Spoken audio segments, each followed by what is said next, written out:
예, 안녕하세요. 예, 만나서 반갑습니다. 와, 예, 예. 박수 엄청 친다. 예, 아까도 치셨죠? 예, 그래요. 자, 67조.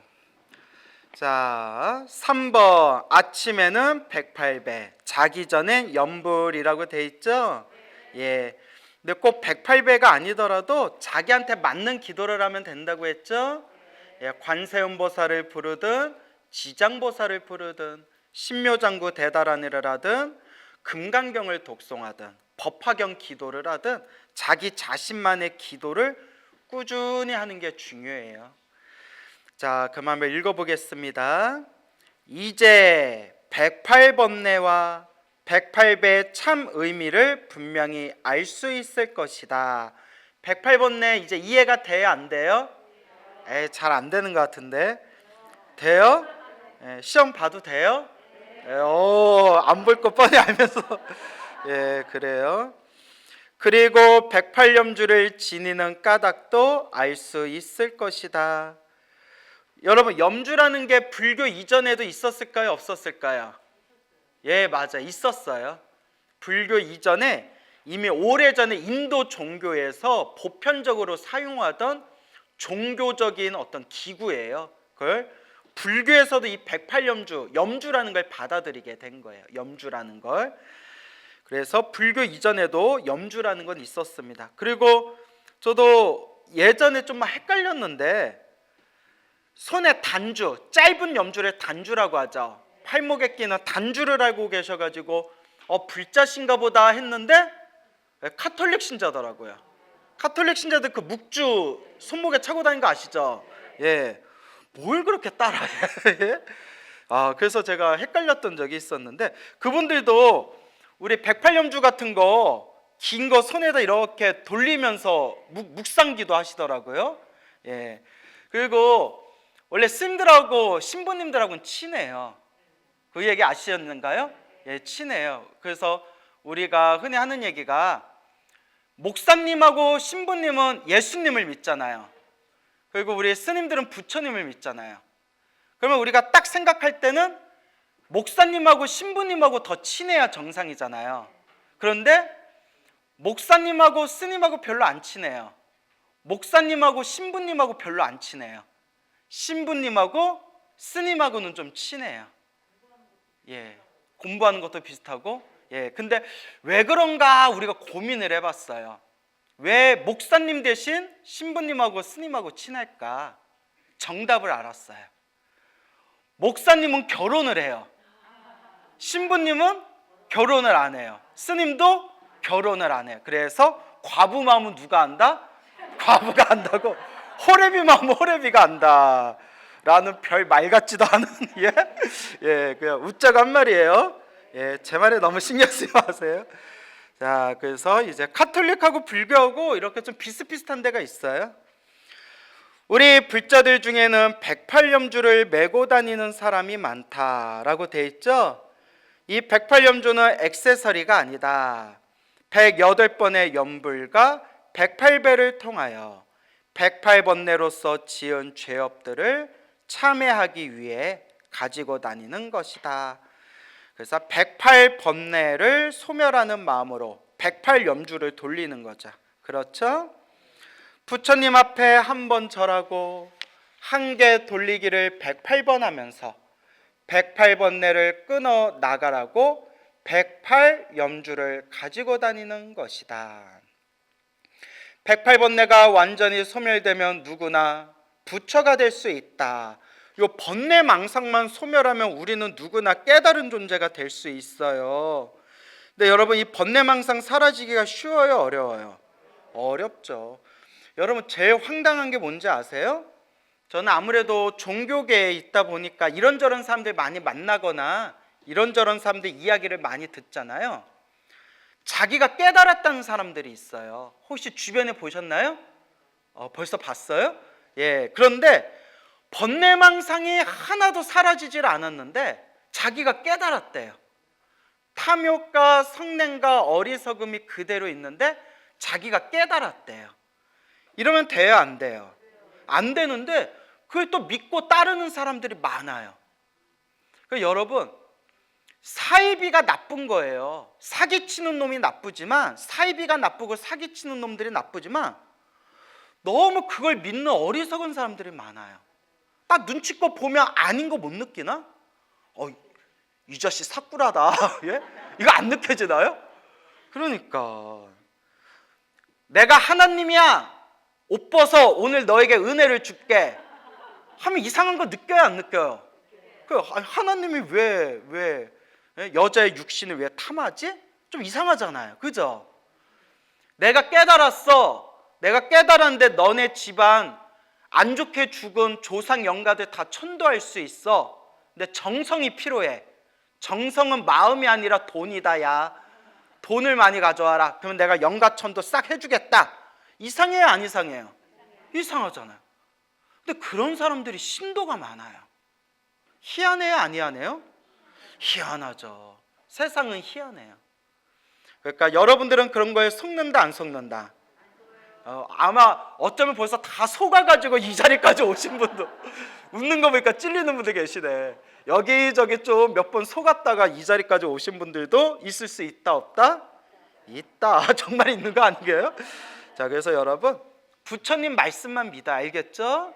사람의 말도 믿지 말아라. 그리고 제일 황당한 게, 우리 참선하거나 명상하신 분들 중에서도 번뇌망상이 하나도 없어지지 않았는데도 사람들 앞에서 자기가 깨달았다 하는 사람들이 의외로 많다.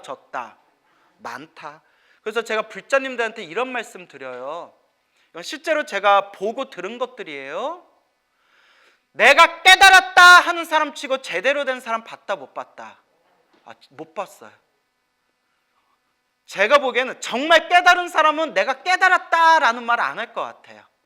실제로 우리 부처님 율장, 계율에 대한 서적, 우리 부처님 율장에 보면 부처님께서 제자들에게 깨달아도 내가 알아하니다, 깨달았다라는 말을 하지 말아라라는 율장, 계율의 조목이 있어요. 내가 알아하니다, 내가 깨달았다라는 말을 하지 말아라라는 그런 율장의 내용이 있습니다. 그렇기 때문에 우리가 항상 부처님의 가르침을 닦을 때는 지혜롭게 닦아야 돼요. 그래서 무엇에 의지해야 된다? 부처님 말씀에 의지하시기 바랍니다. 알겠죠? 예. 그래서 이제 내가 깨달았다 하는 사람 치고 제대로 된 사람 봤다, 못 봤다? 못 봤다. 참 달라이 라마가 대단해요. 지금 14대 달라이 라마가. 사람들은 다 자기 자신을 관세음보살 화신으로 알아요. 그죠? 티베트에서는 달라이 라마 하면 관세음보살 화신으로 알아요. 근데 제가 티베트 불교의 역사를 공부하다가 좀 의심적인 부분이 있어요. 달라이 라마에 대한 조금 의심되는 내용이 있는데 이걸 티베트 스님들한테 물어볼 수가 없어요. 왜 물어볼 수가 없을까요? 잘못 말하면 맞거든요. 절대 건들면 안 되는 게 달라이 라마예요. 그래서 이제 예의상 그냥 안 여쭤보는데, 참 이번 달라이 라마 대단하다고 느끼는 게, 사람은 누구나 자기 뽐내고 싶은 마음이 있거든요. 나 대단한 사람이다, 내가 깨달은 사람이다, 이렇게 뽐내고 싶어하는 마음이 누구나 있기 마련인데, 달라이 라마는 관세음보살 화신이다라고 그렇게 수많은 사람들이 믿고 의지하는 분이지만, 당신은 스스로 관세음보살 화신이다라고 말한 적이 있다, 없다? 없어요. 심지어 책에 나오는 내용이에요. 어느 서양인이 달라이 라마 존자시여, 당신은 정말 관세음보살 화신입니까? 라는 질문을 여러 번 받았대요. 여러 번. 우리 같아도 궁금할 거 아니에요. 근데 결론은 항상 뭐라고 하셨다? 아닙니다. 나는 관세음보살 화신이 아닙니다. 나는 수행하는 평범한 비구 스님입니다. 그러면서 이런 내용이 나와요. 제가 이렇게 물을 이렇게 마시면서 제가 목이 말라서 물을 마셨습니다. 제가 관세음보살 화신이면 이렇게 목에 막 갈증이 나겠습니까? 몸을 이렇게 막 긁으세요. 여러분 달라이 라마 법문 영상 보면 달라이 라마가 법문하다가 이렇게 몸 긁는 장면이 몇 번 많이 나와요. 보신 적 있나요? 보살님 많이 보셨네요. 이렇게 긁는 게 나와요. 몸을 긁으면서 이렇게 얘기해요. 제가 피부 알레르기가 있어서 자꾸 몸이 간질간질합니다. 그래서 이렇게 벅벅 긋습니다. 내가 관세음보살 화신이면 내가 피부 알레르기가 있겠습니까? 저는 관세음보살 화신이 아니라 수행하는 평범한 비구 스님입니다 라고 이야기하는 내용이 여러 번 나와요. 저는 이거 하나만으로라도 달라이라마가 정말 솔직하고 순수한 분이시구나, 아닌 건 아니라고 하잖아요. 참 대단하죠. 근데 중생들이 더 희한해요. 달라이라마는 자기가 관세음보살 화신이 아니다 했는데 중생들은 아직도 뭐라 그래요? 화신이다 이래요. 미치고 팔짝 뛸 일이에요. 참 희한하죠. 그래서 이렇게 우리가 진리 앞에서는 솔직해야 됩니다. 뭐 해야 된다? 솔직해야 된다.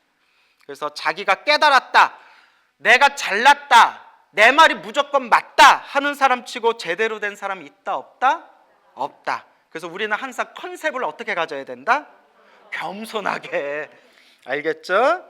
그래서 번뇌망상이 완전히 사라지는 그날까지 우리는 진리 앞에 겸손해야 됩니다.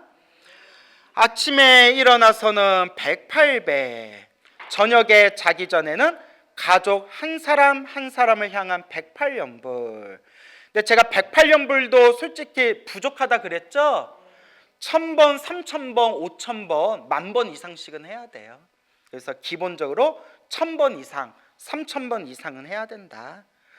아침에 일어나서는 108배, 저녁에 자기 전에는 가족 한 사람 한 사람을 향한 108연불. 이것을 생활하면 마음이 점차 모이고 맑아져서 언젠가는 무엇의 경지에 도달할 수 있게 된다? 삼매의 경지에 도달할 수 있게 된다. 삼매, 정신이 하나로 통일되는 깊은 경지, 정신통일, 삼매의 경지에 도달할 수 있게 된다.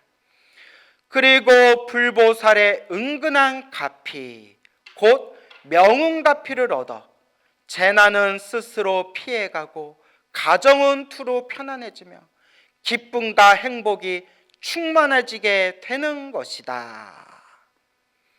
그래서 명운가피, 열심히 기도하다 보면 은은하게 우리에게 가피를 주는 명운가피라는 게 있다고 했죠. 어떤 불자님에게 그런 얘기를 들었어요. 자기가 절에 다닌 지 40여 년이 되고 나름 기도도 열심히 하고 포교도 열심히 하셨대요.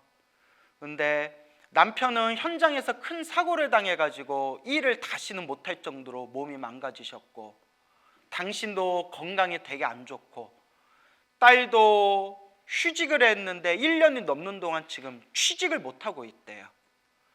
제가 이렇게 나름대로 닦는다고 닦았는데 왜 이렇게 힘들고 괴로울까요? 너무 괴롭대요. 스님으로서 이런 얘기 들으면 기분이 좋아요, 안 좋아요? 슬프죠. 우리 절에 다니신 불자님들 다 좋은 일만 생겼으면 좋겠는데 이렇게 절에 열심히 다녔는데도 힘들고 괴롭다라는 말을 들으면 저도 정말 슬프죠. 제가 만약에 제 스스로 체험을 했거나, 저도 제 스스로 기도가피를 체험한 게 있잖아요. 그 다음에 두 번째가, 제가 이렇게 불교 TV, 불교 방송에서 사람들에게 대중법문을 하면서 제 믿음이 더 강해졌어요. 훨씬 더 강해졌어요. 왜냐하면 사람들한테 쉽게 다가가는 불교에 대해서 고민하면서 일단 재밌고 사람들에게 기도하고 싶은 마음, 절에 다니고 싶은 마음부터 불어넣어줘야겠다. 그게 일단 첫걸음이겠다. 그래서 고민하고 생각한 게 영엄담. 그렇죠. 야, 누가 절에 다녔더니 대박 났대. 누가 기도했더니 좋은 일이 술술 풀렸대. 일단 중생은 이런 얘기 들어야 기도를 시작하고 절에 가잖아요. 그래서 수많은 영엄담, 부처님 가피 이야기를 사람들한테 전해주다 보니까 여러 법문의 이야기 소재들을 모으다 보면 실제로 정말 신비롭고 신기한 부처님 가피, 기도 체험하신 불자님들을 실제로 만나고 대화하고 이야기를 듣게 되잖아요. 그죠? 그분들이 저한테 거짓말할 일 없잖아요. 제가 여러분들한테 깜짝 놀랄 만한 정말 그런 기도가피 이야기 많이 들려드렸잖아요. 그 이야기의 주인공 되신 분들이 이 자리에 몇 분 앉아 계세요. 지금 앉아 계세요. 그러니까 실제로 그분들이 체험한 이야기들을 들으면서 야, 옛날 그 기도가피 이야기가 하나도 거짓이 아니었구나. 지금 이 순간에도 지금 우리 불자들이 체험하고 있는 현재 진행형이구나. 이걸 생생하게 제가 목격하고 그 이야기를 들으면서 제 믿음이 더 강해졌어요. 부처님 가피가 정말 있구나. 그래서 아마 이 자리에 계신 분들도 제 법문 듣고 믿음이 더 강해진 분들 계시죠? 예, 더 강해지시고 더 기도 열심히 하신 분들 분명히 계시잖아요. 그러한 어떤 체험이나 우리 현재 지금 제 눈앞에 있는 불자님들이 스스로 체험하신 그 가피와 영험의 이야기를 제가 생생하게 목격하고 들었기 때문에 제가 여간해서 이제 마음이 흔들리지 않아요. 부처님 가피가 분명히 있구나, 100% 있구나 라는 걸 알아요, 이제 저는. 하지만 일반 불자들은 아직도 마음이 흔들리는 분들이 많잖아요. 그렇죠? 많잖아요. 그래서 그렇게 절에 열심히 다니셨는데도 안 좋은 일이 일어났다는 분들을 보면 두 가지 관점에서 살펴봐야 돼요. 첫 번째, 이거는 스스로가 알 수 있는 거예요. 스스로를 돌이켜 봤을 때 내가 입으로는, 몸으로는 절에 열심히 다닌다고 다니고 기도 열심히 한다고 하긴 했는데 사실 뒤에서 더 복을 많이 까먹지는 않았는가, 그걸 냉정하게 고민해 봐야 돼요. 평생을 절에 열심히 다니면서 정말 관세음보살 가피도 받으면서 그렇게 살아오셨던 노보살님이 있었는데 말년에 자꾸 집안에 온갖 우환이, 풍지, 파란이 막 일어나다가 그냥 막 집안이 박살이 나다 보니까 하던 기도도 다 내려놓고 더 이상 절에 다니지 않는 노보살님을 제가 알아요. 저 보살님 이야기만 들으면 절에 열심히 다녔다는데 왜 저런 일이 생겼을까? 왜 저런 일이 생겼을까? 저 노보살님 이야기를 들어보면 정말 힘들고 괴로울 때 간절하게 관세음보살 기도해서 가피도 생생하게 체험하셨는데 왜 저렇게 우환이 끊이지를 않을까? 왜 저렇게 집안에 풍지파란이 끊이지를 않을까? 제가 궁금하더라고요. 그분 따님은 그래도 아직도 그런 불심이 그래도 강하게 남아있어서 그 따님하고 이런저런 대화를 많이 했어요. 근데 그 노보살님이 저한테 창피해서 말하지 않은 사실들이 있더라고요. 그게 뭐냐, 어머님이 절에는 열심히 다니셨는데 기도하면서 우리 집안 잘되게 해주세요 라는 기복신앙으로만 다녔지 불교에 대한 바른 지혜는 없었어요. 대부분 불자님들 그런 분들 많죠. 그냥 집안 잘되게 해주세요 라는 마음으로 절에 다니는 분들이지 어떤 부처님의 바른 지혜를 갖고 성불하기 위해서 닦는 분들은 그렇게 많지 않잖아요. 그러다 보니까 귀가 얇은 거예요. 그러다 보니까 절에 다니다가도 어디가 용하다고 하면 한번 가볼까? 저기가 용하다고 하면 그래 한번 가볼까? 용하다는데 골라서 다니다 보니까 또 이제 신내림을 받은 무당들을 많이 찾아가게 됐는데 무당분들 중에서도 좋으신 분들 있어요, 여러분. 저는 뭐 무당분들 절대 폄하하거나 그러는 거 아니에요. 근데 무당분들 중에서도 좀 악심이 있는 분들이 있어요. 악심이 뭐냐? 악신을 받아들인 분이 있어요. 타살굿이라고 해가지고 생명을 죽여서 제사 지내는, 생명을 죽여서 굿 지내는 무당들이 있어요. 우리는 그런 분들 악신이라고 합니다. 여러분들 무당분들 중에서도 고기 싫어하고 비린내 싫어하고 피냄새 싫어하는 무당분들이 있어요. 그렇게 맑은 분들이 있어요. 근데 막 피 마시고 막 온몸에 피범벅해가지고 작두 위에 타고 살아있는 소나 돼지를 막 꽥꽥 비명지르는 그 생명을 막 숨통을 끊어가지고 굿지내는 그런 신들은 악신이에요. 그런 얘기 어디서 들은 적 있죠? 지장경에 자세히 나오잖아요. 지장경에. 그런 악신을 받은 무당들을 만난 거예요. 그래서 사업 잘 된다, 집안 잘 풀린다 하는 말을 혹해가지고 절에 다니는 불자가 살아있는 짐승을 죽여가지고 굿을 여러 번 올렸대요. 내가 물어봤어요. 얼마나 했어요? 많이 했어요? 많이 했죠. 부처님을 믿는 불자가, 우리는 부처님께 공양 올릴 때 고기도 못 올리게 해요. 그렇죠, 여러분? 고기도 못 올리게 하고 술도 못 올리게 해요. 맑은 차나 맑은 청수를 올려야 되고, 맑은 나물 반찬이나 맑은 채소, 야채를 올려야 돼요. 그렇게 맑고 깨끗한 걸 추구해야 되는 불자가 집안 잘 풀린단 말을 혹해가지고 살아있는 생명을 죽여서 생명을 죽이는 굿을 여러 번 올린 거예요. 내가 가슴이 답답해서 이번 생에 사람으로 태어나기 어렵고 부처님 법을 만나기 어려운데, 이번 생에 사람으로 태어나 소중한 부처님 법을 만났는데, 이렇게 소중한 부처님 법을 만났는데 올바로 딱지를 못하고 부처님 법을 만났으나 저렇게 엄한 길을 가고 저렇게 엉뚱한 악업을 짓고 살았구나. 답답해요, 안 답답해요? 얼마나 제 마음이 답답하겠어요. 또 사람은 좋아. 또 사람은 좋으셔. 사람은 좋은데 지혜가 없는 거겠죠. 그러니까 집안이 작살이 난 거예요. 여러분, 제가 어른스님께도 들은 얘기고 실제로 신내림 받으신 무속인한테도 직접 들은 얘기예요. 제 무속인한테 직접 들은 얘기예요.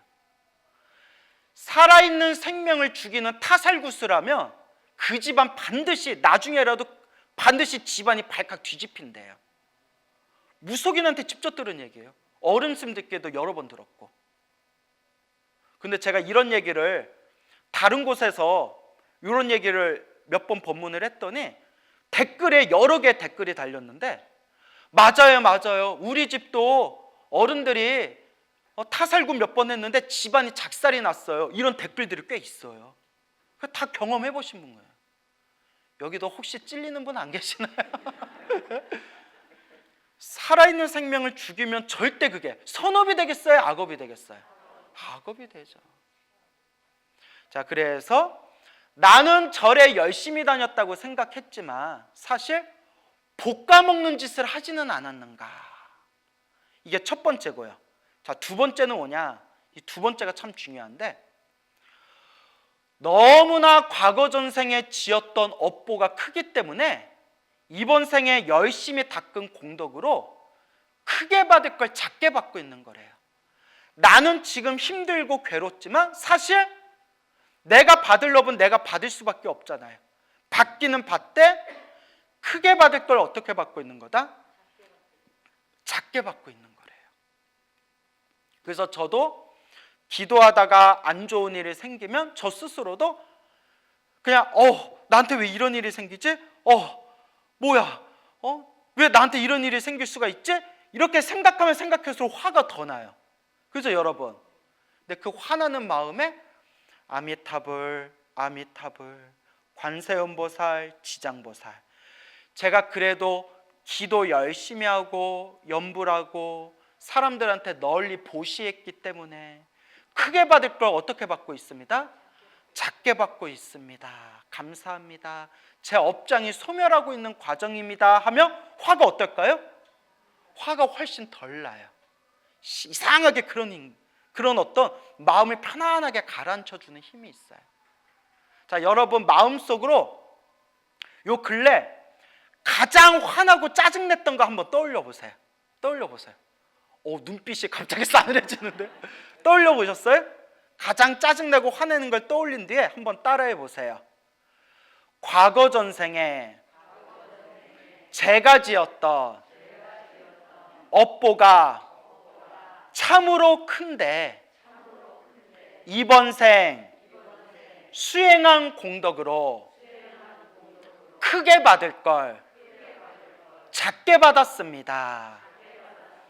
업장이 소멸하고 있는 과정입니다. 어때요? 훨씬 마음 편안해지죠? 그래놓고 또 시간 지나면 아우씨 또 이렇게 또 화가 부글부글 올라오면 또 화가 올라오면 크게 받을 걸 작게 받았구나, 크게 받을 걸 작게 받았구나, 이렇게 생각하시면 됩니다. 알겠죠? 그래서 두 가지를 생각해 봐야 돼요. 첫째, 절에 열심히 다닌다고 다니고 기도한다고 기도했지만 내가 복을 많이 까먹지는 않았는가. 그래서 우리는 항상 몸과 말과 생각으로 복을 까먹지 않도록 자꾸 조심해야 됩니다. 둘째, 내가 크게 받을 걸 어떻게 받고 있는 거다? 작게 받고 있구나. 그러니까 지금 이 순간 일희일비해서는 안 돼요. 이 순간 된다 안 된다, 된다 안 된다 일희일비하지 마시고 지금 이 순간 그저 묵묵히 닦고 닦고 닦아 나갈 뿐입니다. 알겠죠? 그래서 여러분들이 정말 불자냐 아니냐 기준이 뭐냐면, 물론 그런 일이 생겨서는 안 되지만 정말 막 힘들고 괴롭고 가슴 아픈 일을 당했을 때에도 부처님 제 업보입니다, 제가 닦아야 제 숙제입니다, 제 빚입니다 라고 마음을 돌릴 수 있다면 진짜 불자예요. 정말 불자입니다. 돼요 안 돼요? 안 돼요? 그래, 되는 걸로 퉁칩시다 그냥. 그래요. 자꾸 닦는 수밖에 없겠죠? 예, 맞아요. 나도 말은 이렇게 해놓고 저도 힘들고 괴롭고 답답한 일을 당하면 어떻게 해요? 아우 그냥 대웅전에다 묻어버릴까 보다. 자, 이제 웃자고 한 말이고. 자, 계속 읽어볼게요. 만일 집에서 108배를 할 여건이 되지 않는 경우라면 절을 찾을 때만이라도 꼭 108배를 하도록 하자. 절을 하는 곳이기 때문에 사찰을 무엇이라고 부른다? 절이라고 부른다 라는 속설이 있듯이 좋은 도량 찾았을 때만이라도 법당에 부처님께 지극정성 108배를 올리는 신심을 보여야 할 것이다. 무릎이 아프신 분은 어디 법당에 가서 다 이렇게 서가지고 혹은 앉아서 108번 염불이라도 하자. 아시겠죠? 예, 그렇게 기도는 습관입니다. 따라해 보세요. 기도는 습관이다. 예, 기도는 습관이에요. 여러분 어떻게 기도하는 습관이 많이 익으셨나요? 예, 그래요. 다행입니다. 그렇게 좋은 습관을 들여야 됩니다. 이제 아침 108배 저녁 잠들기 전에 기도를 통하여 소원을 이룬 새 고시생의 이야기를 하면서 제2장의 생활 속의 기도법에 대한 글을 매듭 짓고자 한다. 자, 69페이지 고시생에 대한 이야기인가 봐요. 1980년대 일이다. 지금은 제가불자 참선수련 도량으로 바뀌었지만 당시 해인사 원당함은 합천 해인사 가면 원당함이라고 있거든요. 고시생들이 많기로 유명하였다. 원당함에서 공부하여 사법고시에 합격한 사람이 10여 년 동안 50명도 넘었기 때문이다. 자연 방을 얻으려는 경쟁이 치열해지자 돈을 2배, 3배 주겠으니 있게 해달라는 사람도 많았다. 와, 따블. 그러나 원당함 스님들이 누구인가? 오히려 4가지 규칙을 정하여 그 규칙을 준수하겠다는 사람들만 받아들였다. 첫째, 새벽 예불에 참석해야 한다. 둘째, 술과 담배를 먹지 못한다. 셋째, 여자친구 방문은 사절한다. 넷째, 주지스님 허락 없이는 바깥 출입을 금한다. 야, 머리만 안 깎았지 완전 중노릇이네요. 예. 처음 이렇게 다짐하고 원당함에 있게 된 고시생 중 3명의 학생이 몰래 해인사 관광청으로 내려가서 술을 먹다가 주지스님께 들키고 말았다. 이놈들 당장 원당함에서 나가거라. 책 보따리를 절 마당에 드러내놓고 몽둥이를 잡은 채 호령하는 주지스님의 서슬에 놀라 그들은 암자 밖으로 뛰쳐나왔다. 그러나 집으로는 돌아갈 수 없는 노릇이었다. 세 사람은 국리 끝에 나를 찾아왔다. 자, 나가 누구겠어요? 일타 스님을 찾아왔다는 거겠죠. 저 위에 지조강 큰 스님께 찾아가 보자. 지조강 큰 스님이 누구세요? 일타 스님. 지조감에 계셨거든요. 저 위에 지조감 일타 큰 스님께 찾아가 보자. 혹시 거기 있으라고 할지도 모르잖아. 자기네들끼리 이렇게 상의한 끝에 이제 일타 스님을 찾아간 거예요. 그러나 방이 없는 지조감에 있으라고 할 수도 없느니 나는 잠시 그들과 이야기를 나누었다. 너희들 사법고시에 꼭 합격하고 싶지? 예. 그런데 공부는 잘 되지 않고 예, 공부하기가 통 싫습니다. 내가 공부하고 싶도록 해줄까? 공부 잘 되도록 하는 방법이 있다. 어떻게요? 너희 마음대로 안 되는 것을 마음대로 할 수 있도록 하는 것이 부처님 법 아닌가? 내가 시키는 방법대로 해볼 테냐? 예, 공부만 잘 된다면 하지요. 첫째, 너희들이 절에 와 있으니까 부처님께 절을 해야 한다. 새벽 예불 목타 소리가 나거든 무조건 법당으로 달려가서 절 108배를 해라. 108배를 하면 아침에 군민체조를 하는 것보다 더 좋다. 절이 건강에 좋다는 거는 다 얘기 들으셨죠? 몸이 아주 건강해진다. 손가락, 발가락까지도 운동이 다 되고, 여튼 이렇게 운동 가운데 절하는 운동보다 더 좋은 운동이 없다. 할 수 있겠느냐? 뭐 이렇게 넘어갈게요. 예, 부처님께 108배를 드리면서 부처님 공부 재밌게 해주십시오. 공부 재밌게 해주십시오. 시험에 꼭 붙게 해주십시오 하면서 간절히 기원해야 된다.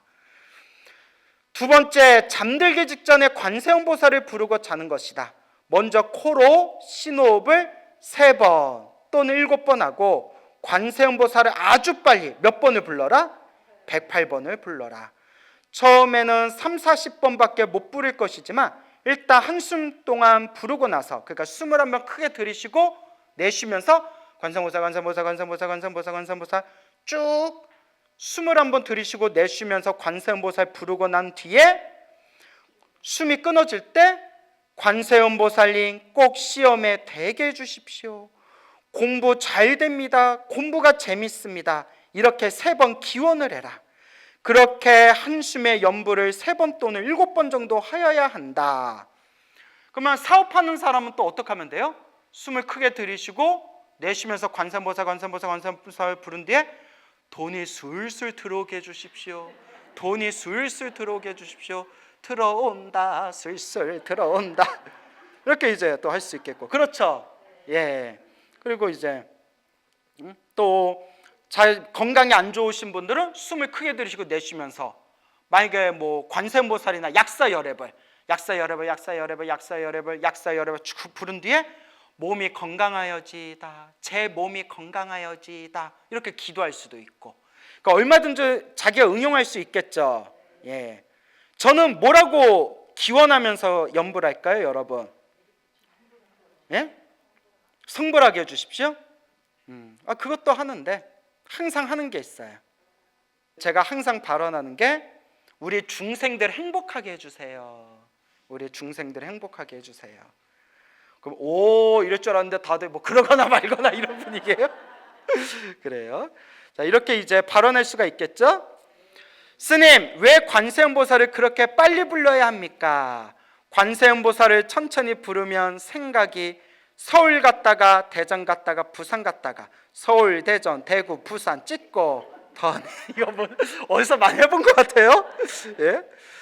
부산 갔다가 왔다 갔다 하게 된다. 그렇죠? 너무 느리게 하면 생각이 왔다 갔다 해요. 그래서 그럼 효과가 없어. 근데 아주 숨이 다 이렇게 숨이 막히도록 빨리빨리 하면 집중이 연불에 다 딱 되죠. 예, 그래서 그때그때 맞춰서 하시면 돼요. 내가 너무 망상이 너무 많다 할 때는 관세음보살, 관세음보살, 관세음보살, 관세음보살 이렇게 빨리 하시고, 내 마음이 너무 헐떡여서 뭔가 좀 고요히 편안하게 하고 싶다 할 때는 관세음보살, 관세음보살 이렇게 천천히 하시고, 중요한 거는 그때그때 상황 따라서 하시면 돼요. 알겠죠? 예. 관세음보살을 아주 빨리 부르면 부르기 급한데 어디 갈 여가가 있나, 생각이 도망칠 틈이 없게 되고, 마음이 하나로 모이니까 틀림없이 무엇이 모이게 된다? 힘이 모이게 된다. 정신이 하나로 집중되어진다. 그리고 공부를 하다가 정신이 흐릿해지거나 마음이 풀어질 때에도 이렇게 관세음보살을 불러보아라. 아주 큰 도움이 될 것이다. 도움이 되겠죠?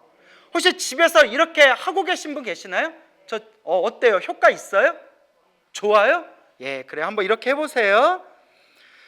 학생들은 아주 좋아하면서 꼭 실천하겠다고 다짐하였고 나는 그들을 데리고 원당함으로 가서 주지 스님에게 부탁하였다. 야, 역시 백 중에 최고의 백이 뭐예요? 인맥이에요. 예? 아니, 원당한 주지 스님, 일타 큰 스님이 직접 와서 학생들 한 번만 봐달라는데 큰 스님이 이렇게까지 직접 얘기하는데 주지 스님도 봐줘야죠. 어쩔 수 없죠. 학생들이 잘못을 뉘우치고 앞으로 잘하겠다고 하니 한 번만 용서하시오. 그러니까 우리도 인생사 살면서 너무 칼로 탁 하고 줄 끊듯이 살면 안 된다라고 어른들이 얘기하세요. 그래서 옛날에 어느 큰 스님은 상자들이 택배 같은 거 왔을 때 택배 풀 때 칼이나 가위로 뚝 하고 자르면 호되게 꾸짖으셨대요. 뭐든지 아무리 꼬여 있어도 뭐든지 푸는 습관을 들여라. 하나하나라도 푸는 습관을 들여라. 가위로 칼로 탁탁 끊는 연습하면 그게 마음의 또 습관이 될 수 있대요. 그래서 푸는 습관을 들여라. 제가 책에서 그 내용 보고 너무 감동받아서 그 뒤로도 저도 항상 줄을 풀 때 어떻게 풀어요? 에라이 씨가 아우 막 답답해가지고 요새 막 꽉꽉 묶잖아요. 그래서 아우 그냥 모르겠다 하고 이제 칼로 끊어버리는데 하여튼 자꾸 푸는 습관을 들여라 이렇게 얘기하셨죠. 여러분들은 손으로 풀어요? 칼로 잘라요? 그래요. 내가 그럴 줄 알았어요. 성격들이 아주 웃자간 말이에요. 그날부터 시험 치기 전까지 약 100일 동안 새 학생은 기도와 공부를 부지런히 했고 마침내 합격하였다. 그래서 그 밑으로 그냥 내려올게요. 스님, 시험장에 앉아 주위를 돌아보니 모두가 백지자 같은 얼굴을 하고 있었습니다. 제 얼굴을 가진 사람은 저희들 뿐인 듯 했습니다. 저희들은 시험지가 나오기까지 일심으로 관세음보살 불렀습니다. 마음이 그렇게 편안할 수가 없었습니다. 그런데 스님, 막상 시험 문제를 받고 보니 거기에 기적이 있었습니다. 원당 앞길을 산책하다가 갑자기 아차, 그 문제 한번 더 보아야겠다 라고 하여 꼼꼼히 살펴본 문제, 부처님께 절하다가 생각이 나서 한 번 더 찾아본 문제 등 일부러 기억하고 거듭거듭 따져봤던 문제들만 출제되어 있었습니다. 어찌 저희들이 떨어질래야 떨어질 수 있었겠습니까? 스님 감사합니다. 모두가 스님 덕입니다. 나도 너희들 덕에 법문할 이야기거리가 하나 더 생겼구나. 나도 너희들에게 감사한다 라는 이야기가 되겠습니다. 참 재밌죠? 그러니까 믿을 건 뭐밖에 없어요? 기도, 간절한 기도밖에 없어요. 이 상승은 간곡히 당부드린다.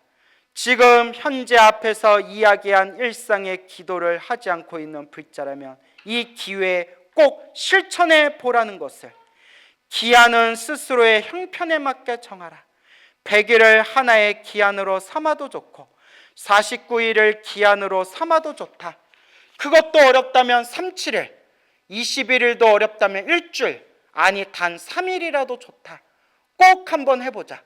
틀림없이 마음이 평화로워지고 건강도 좋아질 것이며 소원도 성취할 수 있을 것이다. 부디 뒷날로 미루지 말고 지금 이 자리에서, 어디에서? 지금 이 자리에서 내일 해야지, 내일 모레 해야지, 일주일 후부터 기도해야지, 백날 그러다가 저승사자 만나는 거예요. 제 말이 심하다 생각하지 마시고 실제로 우리 중생이 그래요. 미루다 마지막에 가서요, 네 이럴 줄 알았다 그러면서 꿀까닥 하는 게 중생이래요. 낱말 같지 않죠? 이게 또 여러분한테 제가 하는 얘기가 아니라 저 자신한테 하는 얘기이기도 해요. 어디에서? 지금 이 자리에서 한마음으로 염불하여 신심, 믿음을 이루고 뜻을 성취하기 바란다. 77페이지 앞에 장에서는 생활 속의 기도법이라는 제목으로 평소 일상 생활 속에서 쉽게 행할 수 있는 잠들기 전의 기도법, 108배 기도법 등에 대해 기본 원리와 방법을 상세히 이야기하였다. 여기에서는 아주 다급하고 특별한 상황에 처하였거나 특별한 경우에 행하는 기도법에 대해 구체적으로 살펴보기로 한다라고 되어 있죠. 78페이지 속성 가피를 이루려면 속성이 빨리 성취하다라는 뜻이에요. 빨리 가피를 성취하려면 우리 한국 사람들 성격 급하잖아요. 그죠? 빨리빨리. 그래서 기도도 스님 어떻게 해야 빨리 효과 봐요? 그거 물어보잖아요. 내가 말씀드렸죠? 빨리 효과 보는 기도법이 따로 있다 없다? 없다. 핵심은 하나. 무엇이라고 했죠? 그렇죠. 간절함이에요. 간절함. 그러니까 제가 너무나 답답한 거예요. 이 간절함 하나면 되는데 그 원리를 모르는 사람들이 자꾸 밖에서 찾아요. 어느 시간에 해야 효과를 빨리 봐요? 어느 쪽을 보고 기도해야 효과를 빨리 봐요? 어느 절에 가서 기도해야 효과를 빨리 봐요? 무슨 방법을 써야 효과를 빨리 봐요? 그런 거 없어요. 형편이 되고 시간이 되고 공간과 여러 가지 조건이 된다면 완벽하게 맞춰서 하면 되죠. 근데 결론은 마음이에요. 뭐다? 마음. 그러니까 부처님을 향한 그냥 정성스러운 마음. 부처님을 향한 정성스러운 마음. 그 마음 속에서 효과를 빨리 보는 기도법은 어떤 기도를 하든 간절함이에요. 간절함. 참 그 간절함을 우리가 마음에 되새기면 바로 그 간절함이라는 그 단어 속에 이 기도의 핵심 원리가 다 들어있는데 우리 많은 분들을 보면 계속 밖으로 찾아다니는 분들이 많다. 그래서 제가 기도 가피를 받으신 수백 명, 수많은 분들의 이야기들을 다 제가 수집하고 통계를 내봤다고 했잖아요. 어떤 분은 신묘장구 다라니로 효과 보신 분도 있고, 어떤 분은 지장경으로 효과 보신 분도 있고, 어떤 분은 능엄주로 효과 보신 분도 있고, 어떤 분은 금강경 법화경으로 효과 보신 분도 있고, 저마다 자기가 효과 본 기도법이 다 달라요.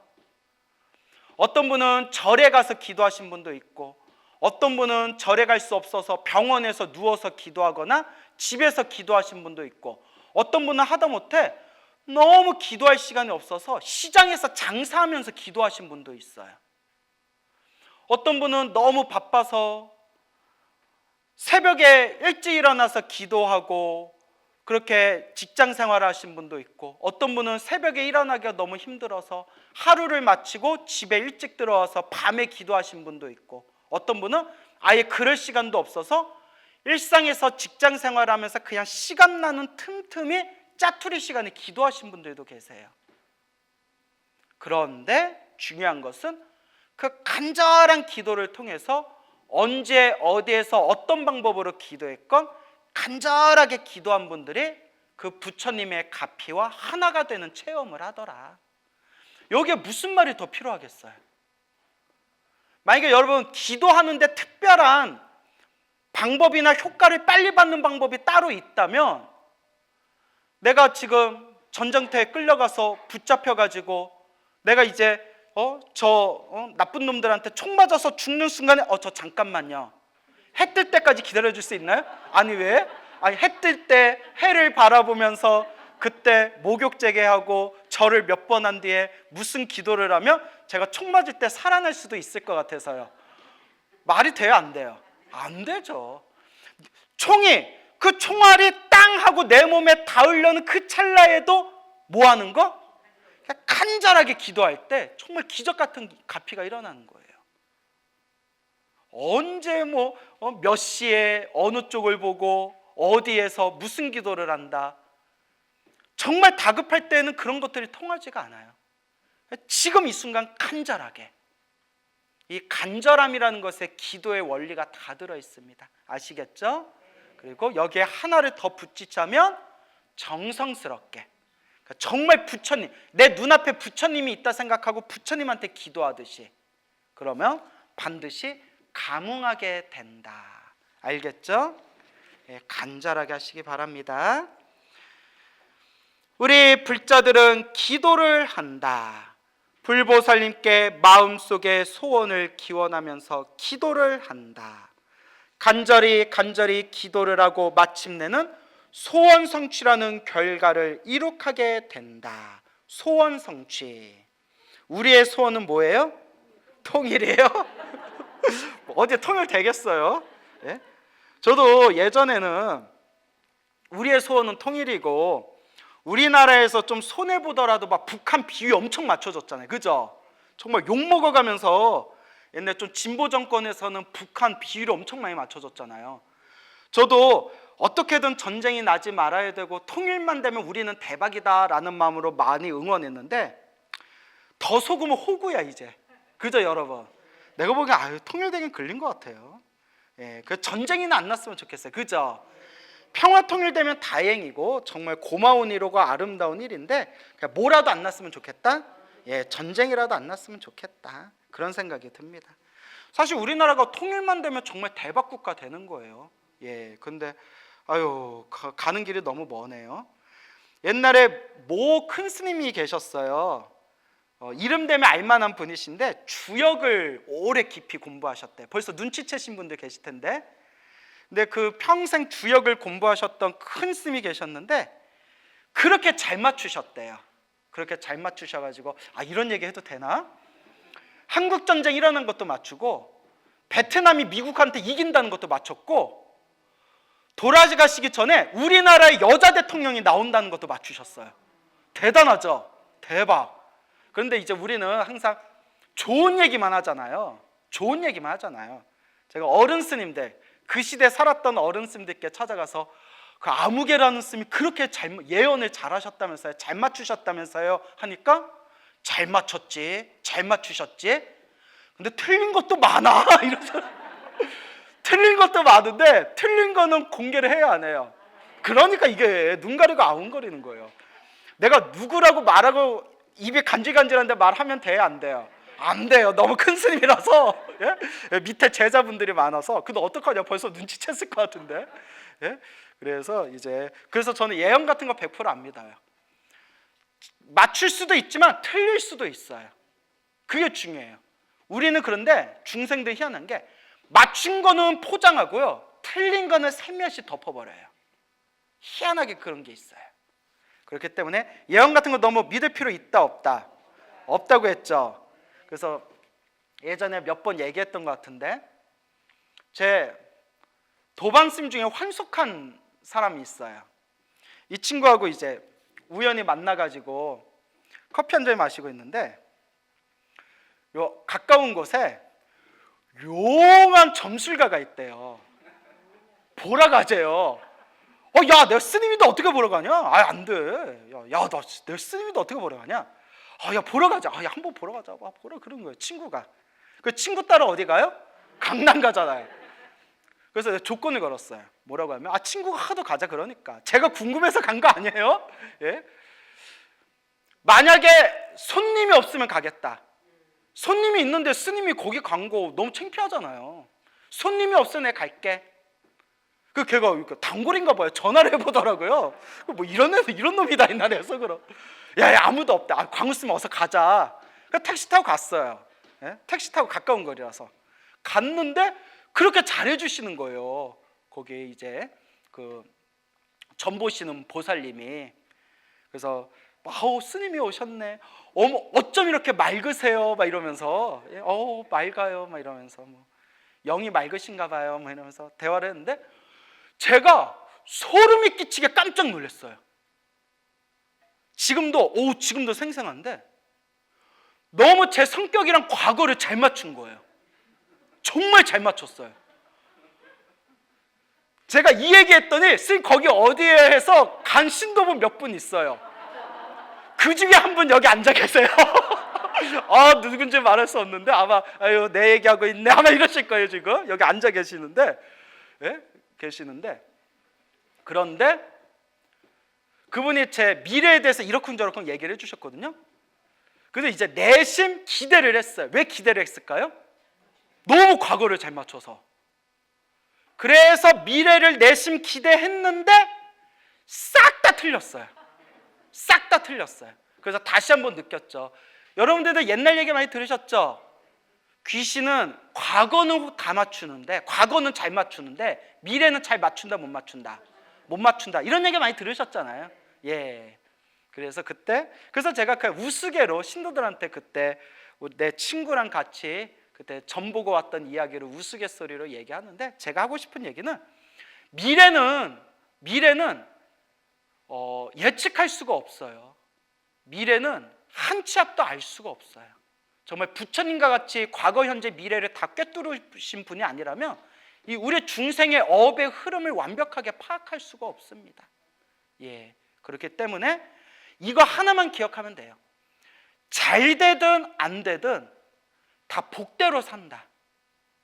동감하십니까? 불자라면 100% 믿으셔야 돼요. 안 되든 잘 되든 안 되든 뭐대로 살더라? 복대로 살아요. 그러니까 결국 우리는 뭐 해야 돼요? 복을 지으면서 살아야 돼요. 그건 부처님 말씀이에요. 그리고 중요한 게, 스님, 점을 쳐가지고 점을 봐서 나쁜 걸 피해갈 수 있지 않습니까? 여러분, 내가 지은 업은 반드시 누가 받는다고 했죠? 내가 받는다고 했죠. 이거 불교 경전에 나오는 내용이에요. 경전에 부처님께서 설사 신통력으로 미래를 보고 나에게 닥칠 불행을 피했다 하더라도, 신통력으로 내 불행을 피했다 하더라도 내가 지은 업이기 때문에, 내 숙제이기 때문에 결국 뭐 할 수밖에 없다?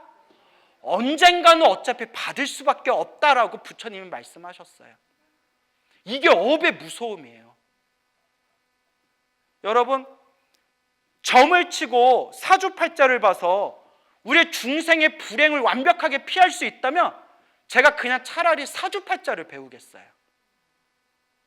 근데 내 불행을 피할 수 있다 없다?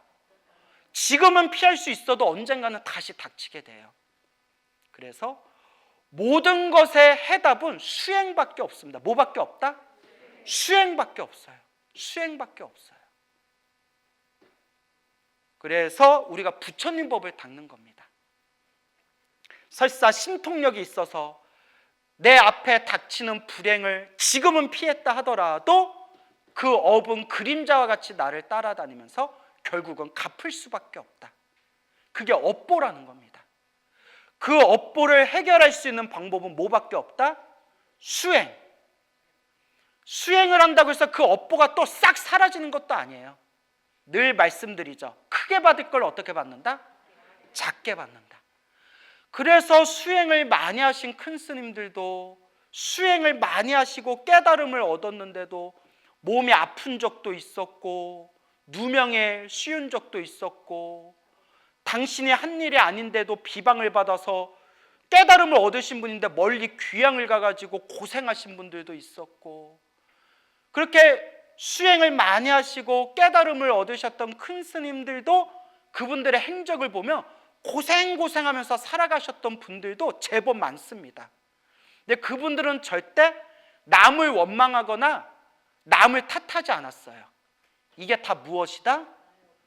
나의 업보구나, 내 숙제구나, 내 빚이구나. 스스로를 비춰보고 그 숙제와 업보와 빚을 갚기 위해서 닦으셨죠. 불교는 허무맹랑한 것을 사람들에게 가르치지 않습니다. 여러분, 부처님께 간절히 기도하면 반드시 가피를 받는다, 은혜를 받는다. 그런데 많은 분들이 한 가지 놓치고 있는 게 있어요. 부처님께 가피를 받고 은혜를 받기는 받지만, 하지만 결국은 내가 기도해서 부처님께 가피 받고 은혜 받는 것도 내가 기도한 업을 내가 받는 거듯이, 내가 나쁜 짓을 하거나 빚을 진 것도 결국 누가 받는다? 내가 받는다는 거예요.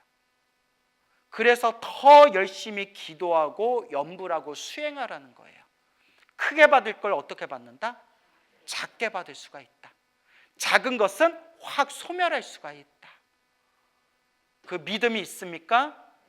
예, 우리 불자님들이 그냥 기도만 할 것이 아니라 부처님 저 좀 도와주세요, 이렇게 비는 기도만 할 것이 아니라 부처님의 올바른 가르침에 대한 이 이념법, 영기법에 대해서 올바르게 바라보고 비추어보고 성찰하면서 그렇게 올바르게 기도하고 수행해야 된다라는 걸 명심하시기 바랍니다. 알겠죠? 그래요. 여기 앉아 계신 분들은 다들 잘 하실 거예요. 그죠? 믿을 수가 있어야죠. 믿고 삽시다. 그러나 이것은 불교만의 전유물이 아니다. 불교만의 전유물이 아니다. 그렇죠. 간절한 기도의 소원 성취는 불교만의 전유물이 아니라 기독교, 이슬람교, 힌두교 등 세계적인 종교나 각국의 민간 종교에서도 간절한 기도를 통하여 소원을 이루는 경우는 수없이 많다. 그렇죠. 여러분, 우리나라 무속 종교라고 있죠. 샤머니즘. 무속 종교가 그렇게 불교에게 치이고 유교에 짓밟히고 개신교, 기독교 문화에 막 손가락질 당해도 샤머니즘, 무속신앙이 지금까지 생생하게 살아올 수 있는 이유가 무엇일까요? 무속도 기도발이 세요. 무속신앙도 기도발이 엄청 셉니다. 다만 이제 이런 얘기하면 이제 무속 공부하신 분들은 서운할 수 있지만 저는 스님이니까 불교적인 관점에서 보면 낮은 차원이라서 그렇지, 불교라는 관점에서 보면 우리 무속 공부하시는 분들한테는 미안한 얘기지만 그냥 불교 경전에 비춰봤을 때 불교 입장에서는 낮은 차원의 세계라서 그렇지 그 무속 세계도 기도발이 셉니다. 오히려 불교보다 더 신비롭고 신기한 현상들이 더 많아요. 저랑 친한 스님이 실제로 경험하신 일인데, 저랑 친한 스님이 집안이 독실한 무속 집안이었어요. 무속 집안, 뼛속까지 무속 집안이에요. 그래서 그분들은 따로 그 무속인들이 다니는 산에 신당을 차려놓고 그렇게 기도하고 모임을 갖는 그런 집안이에요. 옛날에 그런 집들이 있었잖아요. 그분들 종교는 무속인데, 그렇게 때마다 1년에 몇 번씩 그 가족하고 그 무속신앙 사람들끼리 팀끼리 모여가지고 봉고차에다가 과일이랑 떡이랑 뭐 이런 거 잔뜩 싸가지고 산에까지 와서 그 지게 짊어지고 배낭 짊어지고 공약물 가지고 자기들 모시는 신당에 가서 그렇게 제사 지내고 그렇게 기도를 했대요. 완전 무속 집안이죠. 그러니까. 근데 그런 무속인들이 전문으로 다니는 신당은 길이 있다 없다? 길이 없어요. 자기네들만 기도하는, 왜냐면 여러 사람도 오고 가면 부정 탄다고 으슥한 곳에 이제 자기네들 신당을 만들어 놔요. 요새는 모르겠는데 저 옛날에 20대 때 선방에 있을 때 한 번씩 막 몇 시간씩 산 타다 보면 계곡 같은데, 사람들 잘 안 다니는 계곡 같은 데 가면 인적이 끊긴 자리인데 계곡 사이사이에 막 초 같은 게 막 이렇게 놓여져 있는 데가 많아요. 보신 적 있나요? 어떻게 봤어요? 이분들 수상한데? 그거 어떻게 봤지? 그 이제 무당들 산기도 할 때 그 계곡에서 이제 용왕기도나 산기도 할 때 그 이제 그 이상한 게 했으면 가져가야 될 거 아니에요. 그게 환경 오염이거든요. 그 이상하게 안 챙겨가대. 하여튼 뭐 그건 넘어가고요. 그런데 그 스님이 자기 어렸을 때 실제로 목격한 거래요. 아직도 생생하대요. 가족들하고 사람들하고 공약물 들고 이렇게 이제 올라가는데 시루떡을 또 맞췄대. 시루떡을 이렇게 안고 올라가는데, 이렇게 품에 안고 가면 팔이 얼마나 아프겠어요. 이렇게 시루떡을 안고 올라가다가 그 개울가 있죠. 개울가의 징검다리를 그 돌을 이렇게 밟고 가다가 떡을 탁 하고 놓쳤대요. 그 시루떡이 개울에 풍덩하고 빠졌대요. 어머 저거 어째 빨리 건져 해서 딱 건졌는데, 내가 딴 사람 말이면 안 믿었을 거예요. 뻥치고 있네 이랬을 거예요. 근데 이거 얘기해 주신 스님이 정말 농담도 잘 안 하고 되게 진중하시고 말도 되게 신중하게 하시는 스님이세요. 참 앞통수를 보고 뒤통수를 봐도 정말 스님 같은 스님이신데, 그분이 저한테 집주해 주신 얘기예요. 당신이 그때 어렸을 때 봤는데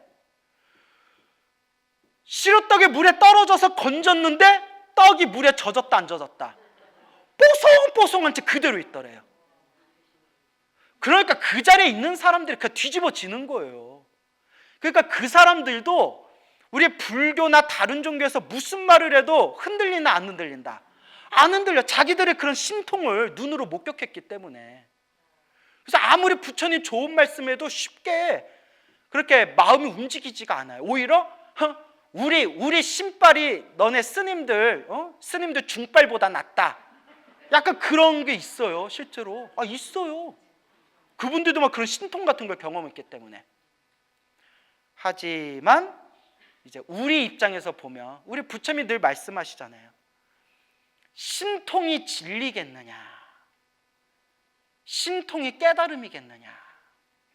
불교는 결국 무엇의 종교로 돌아오죠? 깨달음, 마음의 깨달음으로 돌아오잖아요. 그래서 부처님께서 계율에 신통으로 중생을 제도하지 말라라는 말씀이 나와요. 계율에. 신통으로 중생을 제도하다 보면 중생들이 나중에 어떻게 오해하냐면 깨달음이 뭐다? 신통이다라는 오해가 생긴다는 거예요.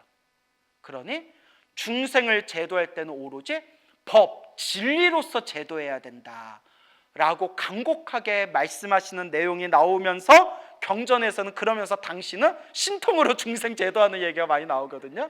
뭐 부처님이시니까. 참 신기하죠, 이런 거 보면. 그러니까 이런 신통한 신기한 힘은 무속에도 있어요. 오히려 그런 신통스럽고 신비한 에너지는 무속의 신발이 더 강할 수도 있어요. 하지만 부처님의 입장에서 보면 그것도 높은 차원이다, 낮은 차원이다. 낮은 차원이고 내 업을 바꿀 수가 없대요. 신통으로는 내 업을 바꿀 수가 없다. 오로지 마음 공부, 늘 부처님께서 말씀하셨던 지혜와 복덕, 자비를 닦는 것, 이것을 꼭 명심하시기 바랍니다. 알겠죠? 또 이제 이 얘기 듣고 야, 나 어차피 나는 신발 받으려고, 기도발 받으려고 절에 왔는데 기도발이 무속이 더 세면 나 이제 어디로 가야겠다? 무속으로 가야겠다. 광우 스님 바이바이 이래버리면 미치고 발짝 뛰는 거예요. 예, 그래서 이제 다른 종교도 우리가 존중해 줍시다. 알겠죠? 하지만 불교는 깨달음의 종교라는 것을 꼭 명심하시기 바랍니다. 그래서 이 얘기하다 나왔죠. 민간 종교에서도 간절한 기도를 통하여 소원을 이루는 경우는 수없이 많다라고 돼 있죠. 그리고 이거 한마디만 더 드릴게요. 에너지는 끼리끼리 모인다고 했죠. 이것도 그 떡 얘기해 주신 스님이 똑같이 얘기해 주신 거고, 어른 스님께도 많이 들은 얘기고, 이런 신적인 문제로 고생하는 신도들한테도 제가 직접 들은 얘기예요. 여러분, 무속의 단점이 뭐냐면 무속을 가까이 하면, 이건 무속인들도 직접 얘기한 겁니다. 무속을 가까이 하면 자손 중에 꼭 신기 있는 자손들이 나와요. 에너지가 끼리끼리 통해요. 이런 얘기 들어본 적 있죠? 예. 아니, 이거는 무속인들도 제가 여러 번 들은 얘기예요. 무속을 가까이 하거나 무당이 있던 집안에서는 자손들 중에서도 계속 신기 있거나 무당이 나온 자손들이 나온대요. 그리고 신기가 있으면 좀 사는 게 힘들어요, 여러분. 그래서 무속의 단점을 얘기하자면, 무속은 신발 받는 거잖아요. 신기가 있으면 이 인생 살아가는 게 힘이 듭니다. 그런 경우를 절에서 엄청 많이 봤어요. 그래서 신내림 받기 싫어가지고, 신내림 받기 싫어서, 신기가 있는데, 신병이 있는데 신내림 받기 싫어서 절에 오신 분들도 많이 봤거든요. 맨날 몸이 아파요. 그 마음이 맨날 막 오르락 내리락 감정이 들쭉날쭉해요. 어느 스님이, 저랑 친한 스님이 집주해 주신 얘기인데, 어느 보살님이 있었는데 신이 오신 거예요. 근데 죽어도 신내림을 받기가 싫은 거예요. 근데 좀 센 신이 왔나 봐요. 센 신이. 그래서 이제 누가 그걸 이겨내려면 부처님께 기도를 많이 해야 된다. 기도빨로 이겨야 된다. 무슨 기도를 할까요? 이랬더니 화엄성중, 신중 기도를 해라. 그래서 친한 스님이 직접 얘기해 주신 거예요. 신중당에 앉혀놓고 기도를 시작했는데 그 보살이 비명을 꽥꽥 지르더래요. 왜 그래? 왜 그랬더니 온몸에 뭐가 돌아다닌 것 같더래요. 봤더니 그 스님이 직접 보신 스님이 저한테 직접 해주신 얘기인데 엄지 손톱만한 볼록볼록한 게 살 밑으로 막 꿈틀꿈틀 몸을 막 돌아다니더래요. 실제로 보셨대요. 야야야 이거 뭐냐? 야 이거 뭐냐? 막 이따만 엄지손가락만한 게 막 몸을 막 돌아다니, 막 꿈틀꿈틀하면서 막 지렁이처럼 몸을 막 돌아다니더래요. 그러다가 기도 멈추면 좀 가라앉고, 그러니까 막 신중 기도하니까 신중의 그 에너지와 몸에 있는 그 신 기운이 막 충돌을 일으키는 거예요. 네가 이기냐 내가 이기냐. 이때 이를 악물고 그냥 부처님만 믿고 기도하면 이겨낼 수도 있는데, 센 신이 있을수록, 고집 센 신이 있을수록 몸이 너무 괴롭대요. 그리고 이 보살님이 하는 얘기가, 그 절에서 지내는데 아침에 일어나면 이런대요. 스님, 오늘은 귀신이 들어올 겁니다. 아, 재수없게 뭔 소리야, 밥 먹다가. 오늘은 귀신 들어온 날입니다. 딱 사시공양 끝나면 반원제, 49제가 들어온대요. 영가가 있으니까, 신이 있으니까, 신기가 있으니까 귀신같이 하는 거예요. 어떻게 알았냐 하니까 꿈에서 보인대요. 그러니까 그 보살님이 그냥 귀신같이 하는 거예요. 그리고 더 무서운 게, 신내림을 받지도 않았는데 이 영가가 어떻게 죽었는지를 어렴풋하게 안 돼요. 물에 빠져 죽었구나, 사고로 죽었구나, 편안하게 죽었구나 하는 걸 딱 아는데, 공양가에서 한마디 툭 던지면 제주들이 쏘스라치게 놀란대요. 그걸 어떻게 하냐고. 그러면 주지스님이 제주분들 공양 마치고 차 한잔 합시다 이러면 주지스님한테 안 가고 누구한테 가요? 그 보살님한테 간대요. 보살님, 제가 궁금한 게 있는데요. 하여튼 우리나라 사람들 이 샤머니즘 그 핏줄이 너무 강해가지고 그 주지스님이 황당하더래요. 예? 그래서 결국 그 보살님이 신을 뗐을까요, 못 뗐을까요? 결국 못 뗐대요. 너무 센 것 같대요. 그래서 스님이 신 받아서, 신 받으면 어떠냐, 착하게만 살면 되지.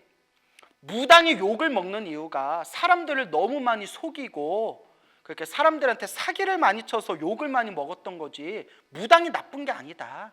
그러니까 그냥 신내림 받고 마음 닦으면서 착하게 살아라, 뭐 그냥 그렇게 얘기하셨다, 뭐 그런 얘기를 얼핏 들었어요. 그래서 제가 하고 싶은 말은, 이제 무속을 비하하려는 게 아니에요. 예, 무당분들도 좋은 분들이 있어요. 다만 무속의 단점이, 실제로 무속인 분한테 들은 얘기예요. 무당이 있는 집안이나 무속을 가까이 한 집안은 자손 중에 반드시 신기 있는 자손들이 자꾸 나와서 정신적으로 애를 먹는데요. 그래서 불교에서는 무속을 낮은 차원이라고 부르는 거예요. 하지만 제가 무속을 절대 비하하려는 표현이 아니라는 건 꼭 명심해 주세요. 예. 자, 그래요. 오늘 재밌죠? 자, 계속 할게요. 심지어는 집단 최면에 효과가 있는 타종교의 광에 가까운 기도가 더 빠른 성취를 안겨주는 듯이 보일 때도 있다. 광기라고 하죠. 막 믿습니다 하면서 막 알아들을 수 없는 말 샬라샬라 어쩌라 저쩌라 밀레꼴레 막 이러면서 막 그런 광기에 빠지는 경우가 있죠. 예. 그렇다면 여기서 잠시 생각해 보자. 불교의 기도와 다른 종교의 기도는 같은 것인가? 불교만이 아니라 그 어떤 종교의 기도라도 똑같은 영험에 똑같은 결과가 있기 마련인 것인가? 아니다. 그렇지가 않다. 왜냐하면 기도 성취의 근거가 서로 다르기 때문이다. 불교 외의 다른 종교는 내 마음 밖에 있는 신에게 종교하는 거예요. 그렇죠? 내 마음 밖에 있는 신에게 도와주십시오, 살려주십시오 하지만, 불교의 기도는 부처님께 기도하고 관세음보살님께 기도하고 지장보살님께 기도는 하지만 그 불보살님이 다 어디 안에 있다? 우리 마음 안에 있다는 거예요. 그래서 늘 얘기하잖아요. 마음이 무엇이다? 마음이 부처다. 마음이 부처다. 그것을 두 글자로 뭐라고 표현하죠? 불성이라고 표현한 거예요. 불성. 불교의 기도는 불성. 누구나가 가지고 있는 참된 마음자리의 영원 생명, 무한 능력을 의지하고 개발하는 것인데 비해 타종교의 기도는 인간이 스스로 설정한 바깥의 절대적인 존재에만 매달리는 것이다. 여러분들도 불교 기도를 하면서 내 마음밖에 관세음보살이 있고 내 마음밖에 지장보살이 있다라는 마음으로 기도하면 그거는 불교에서도 낮은 기도예요. 기도 공덕은 있지만, 관세음보살 부르고 지장보살 부른 공덕은 있지만 깨달음의 눈에서 볼 때는 높은 수준이다, 낮은 수준이다. 낮은 수준이고, 내가 입으로는 관세음보살 부르고 입으로는 지장보살을 부른다 하더라도 그 관세음보살, 지장보살, 모든 불보살님이 어디 안에 있다? 우리 마음 안에 있다. 이 중생의 마음이 본래 부처다 라는 마음으로 기도해야 똑같은 기도라 하더라도 고차원의 기도가 되는 거래요. 아시겠죠, 여러분? 하늘과 땅만큼의 차이래요. 관세음보살을 기도하고 지장보살을 기도하면서 결국 이 마음이 원래 부처다, 이 마음 안에 있다. 그래서 여러분들 불자라면 다 한 번 이상은 들어봤을 말, 일체 유심조, 모든 것은 마음이 만든 것이다 라는 마음으로 기도하시기 바랍니다. 알겠죠? 따라서 불교의 기도를 하여 가피를 입은 사람은 자기의 참 마음자리 개발을 위해 꾸준히 수행하는 경우가 많고, 타종교의 사람들은 자기 개발보다는 절대자를 위한 헌신으로 나아가는 경우가 대부분인 것이다. 결국 불교의 기도, 불교의 수행은 내 마음자리로 돌아가요. 밖으로 향하는 게 아니라 내 마음으로 향합니다. 이제 이러한 사실을 바탕에 깔고 불교의 기도 성취 원리와 옛 스님들이 수없이 절을 하면서 기도를 하도록 한 까닭에 대해 보다 자세히 살펴보도록 하자 하면서, 절하는 사람과 절받는 부처님이라고 나오죠. 그래서 우리가 절을 할 때, 불교에서 부처님께 절을 할 때 거룩한 부처님께 귀의합니다, 거룩한 가르침에 귀의합니다, 거룩한 스님들께 귀의합니다, 불법성 삼보에 귀의하는 마음으로 절을 하며 엄청난 공덕을 받게 된대요. 삼귀의 공덕. 하지만 이것도 낮은 단계래요. 이것도 낮은 단계래요. 여기서 더더더더 깊어지면 나는 지금 부처님을 향해 절하지만 절을 하는 나와 절을 받는 부처님이 둘이 아니다. 둘이 아니다. 본래 둘이 아니다. 내 안에 부처님이 계시고 내 안에 있는 부처님께 절을 올리고 결국 절을 하는 내가 바로 절을 받는 부처님이다. 그래서 나온 유명한 말, 내 안에 너 있다. 아닌가요? 이게 아주 높은 차원의 절이래요. 몸으로는 한없이 공경하면서 한없이 지극정성으로 절을 하지만 절을 하는 나와 절을 받는 부처님이 둘이 아니고, 내가 한없이 정성스럽게 절을 올리는 그 부처님이 사실은 우리 마음 안에 있고, 내 마음에 절을 하는 내 자신이 원래 부처다. 이게 최고의 예배라고 합니다. 대단한 경지예요. 그래서 항상 일체유심조, 모든 것은 마음이 만든 것이다. 그리고 마음이 곧 부처다. 즉심시불. 예, 따라해 보세요. 즉심시불.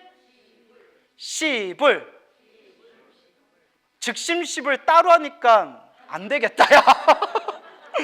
이런 시불 이렇게 돼버리네. 발음이 좀 이상하다, 그죠? 예, 즉심시불. 제 말에 너무 신경 쓰지 마세요. 즉심시불, 마음이 곧 부처다. 마음 이대로가 부처다 라는 뜻이 되겠습니다. 그러니까 간절하게, 시불시불 그만 거리시고요. 간절하게 즉심시불, 즉 곧즉자예요. 즉시할 때 즉, 마음심, 시자가 이시자예요. 이시자, 이것이 불, 부처불, 즉심시불, 마음 이대로가 부처라는 거예요. 그러니까 관세음보살을 염불하든 지장보살을 염불하든 천수경이나 지장경이나 금강경이나 법화경을 기도하든 항상 이 마음이 본래 부처구나 라는 것을 명심하시고, 마지막에는 항상 모든 중생이 괴로움에서 벗어나기를, 모든 중생이 다 함께 행복하기를, 일체 중생 다 함께 성불하여 지이다, 이 자타일시 성불도를 꼭 발언해 주시기 바랍니다. 알겠죠? 예, 오늘 여기서 마치겠습니다.